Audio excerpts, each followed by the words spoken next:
പൊതുജനങ്ങളിൽ നിന്ന് സമാഹരിച്ച 35 രൂപയും വീടുകളിൽ നിന്ന് ശേഖരിച്ച പുസ്തകങ്ങളുമായി 1950 നടുവക്കാട് തുപ്പൺ നമ്പൂതിരിയുടെ കെട്ടിടത്തിൽ തുടക്കമിട്ട തമ്പുരാൻപടി യുവജന സമാജം ഗ്രന്ഥാലയം ആൻഡ് വായനശാല 75ന്റെ നിറവിലെത്തി. പ്ലാറ്റിനം ജൂബിലി ആഘോഷങ്ങൾ NK അക്ബർ MLA ഉദ്ഘാടനം ചെയ്തു. VT ഭട്ടതിരിപ്പാട്, PN പണിക്കർ തുടങ്ങിയവർ സന്ദർശിച്ച ചരിത്രമുള്ളതാണ് ഈ വായനശാല. ഒക്കെ നാട്ടിൽ വലിയ രീതിയിൽ വായനശാലകൾ തുറന്നു വെച്ചിട്ടുണ്ട്. അത്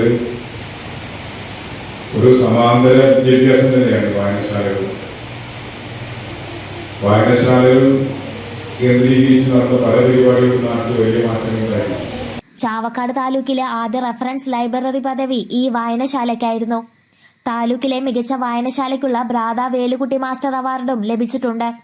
നാടകം, മറ്റു കലാപരിപാടികൾ, കായിക ഇനങ്ങൾ എന്നിവയെല്ലാം ഈ വായനശാല കേന്ദ്രീകരിച്ച് നടന്നിരുന്നു. ഒരു സുവർണ സ്മരണകളുടെ സാക്ഷ്യങ്ങളായി നിരവധി ട്രോഫികൾ വായനശാലയിൽ സൂക്ഷിച്ചിട്ടുണ്ട്.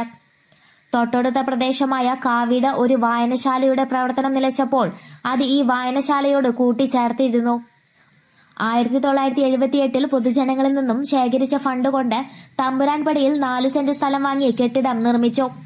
1989 സെപ്റ്റംബർ 24 വായനശാലയുടെ അയൽപ്പക്കക്കാരി കൂടിയായ ഡോക്ടർ M ലീലാവതി കെട്ടിടം ഉദ്ഘാടനം ചെയ്തു. സുവർണ ജൂബിലി സ്മാരക ഹാൾ തേറമ്പിൽ രാമകൃഷ്ണൻ MLA ആണ് ഉദ്ഘാടനം ചെയ്തത്. കഥാകാരൻ CV ശ്രീരാമൻ സ്മരണിക പ്രകാശനം ചെയ്തു. വീടുകളിൽ പുസ്തക വിതരണത്തിന് ഇപ്പോഴത്തെ ലൈബ്രറിയൻ TP സജിക്ക് പുരസ്കാരം ലഭിച്ചിട്ടുണ്ട്. പ്ലാറ്റിനം ജൂബിലി ആഘോഷ ഉദ്ഘാടന ചടങ്ങിൽ സംഘാടക സമിതി ചെയർമാൻ KP വിനോദ് അധ്യക്ഷത വഹിച്ചു. പാവങ്ങൾ പുസ്തക ചർച്ചയ്ക്ക് കവി ഡോക്ടർ C രാവുണ്ണി നേതൃത്വം നൽകി. നഗരസഭ vice chairperson Aneeshma Shanoj, Shailaja Sudhan, A Sainathan, Jishma Sujith, M Keshavan, MB Sunilkumar, KP Gopikrishna എന്നിവർ സംസാരിച്ചു. ഡോക്ടറേറ്റ് നേടിയ കൃഷ്ണപ്രിയയെയും ഹരിതകർമ്മ സേനാംഗങ്ങളെയും അനുമോദിച്ചു. ആഘോഷങ്ങൾ ഡിസംബറിൽ സമാപിക്കും.